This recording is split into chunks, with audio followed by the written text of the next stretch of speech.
এজন্য আল্লাহ ডেকে বললেন, গোলাম আমি জীবন বানালাম, মরণ বানালাম, জীবন মরণের মাঝখানে বানালাম রুহু। এই রুহু থাকলে তুমি জিন্দা, রুহুটা না থাকলে তুমি হয়ে যাও মুর্দা। এই যে মিজানুর রহমান আজারি কথা বলতেছে, হাসে, হাত নাড়ে, কথা বলে, কারণ রুহু আছে। এই রুহুটা বের হয়ে গেলে লাশ হয়ে পড়ে যেতে হবে। চিল্লায় বলেন ঠিক কিনা? মক্কার কাফিররা বলল, আব্দুল্লাহর বেটা মুহাম্মদ, রুহু কাকে বলে আমাদের বলো। রুহু দেখতে কেমন, কেমন করে দেহের মধ্যে রুহু ঢুকে, কেমন করে রুহুটা দেহ থেকে উড়াল দেয়। এই রুহুর ব্যাপারে তথ্য দিতে পারলে কালিমা পড়ে সবাই মুসলমান হয়ে যাব। আপনারা রুহু দেখছেন কেউ? আপনার দাদা যে মারা গেল, বাবা যে মারা গেল, রুহুটা যে উড়াল দিল, দেখছেন? কালার কেমন, সাইজ কতটুকু, ওজন কতটুকু, দেখতে কেমন? আমরা কেউ রুহু দেখেছি? চিল্লায় বলেন দেখেছি। বিশ্বনবীরে বলা হলো, আব্দুল্লাহর বেটা মুহাম্মদ, রুহু কারে বলে যদি বলতে পারো কালিমা পড়বো। বিশ্বনবী বলতে পারে না, কারণ বিশ্বনবী মন গড়া কোনো কথা বলেন না। আকাশ থেকে গ্রিন সিগন্যাল আসলে তবেই বলেন, ঠিক কিনা?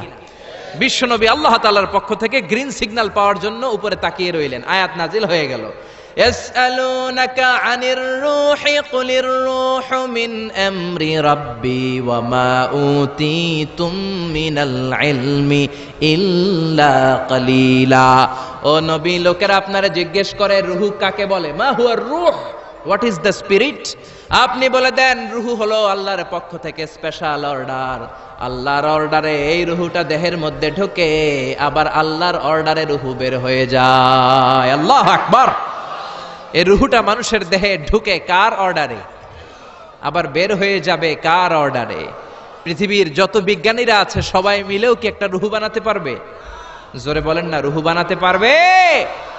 আল্লাহ চ্যালেঞ্জ করে বললেন, ওমা উতীতুম মিনাল ইলমি ইল্লা কালিলা। তোমাদেরকে একেবারে যত সামান্য কিঞ্চিত জ্ঞান দিয়ে আমি তৈরি করেছি, তোমাদের এই লিমিটেড জ্ঞান দিয়ে রূহ বানানো যাবে? ইউনাইটেড স্টেটস অফ আমেরিকা একজন মেডিকেল সায়েন্টিস্ট এই চ্যালেঞ্জ গ্রহণ করলো। সে চ্যালেঞ্জ গ্রহণ করে বলল, আমি রুহু বের করে ছাড়বো।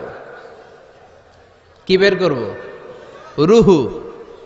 আমেরিকার ওই মেডিকেল সায়েন্টিস্ট সে চ্যালেঞ্জ করে বলল, আমি রুহু বানাবো। কি বানাবো? উত্তর দিতে হবে কিন্তু, কি বানাবো?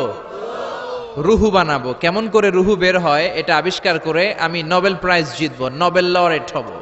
7 বছর সে গবেষণা করলো মুমূর্ষু রোগীদের নিয়ে। মুমূর্ষু রোগী নিয়ে বসে থাকে, কখন রুহুটা বের হবে, রুহু ধরার জন্য বসে থাকে। কিন্তু 7 বছরে হাজার হাজার মুমূর্ষু রোগীর দেহ থেকে রুহু উড়াল দিছে, কিন্তু রুহু ধরতে পারে নাই। সুবহানাল্লাহ কইবেন না? আচ্ছা, এইবার তার মাথায় একটা চিন্তা আসলো, না এই পন্থায় হাঁটলে তো হবে না, আমি একটা কাজ করি।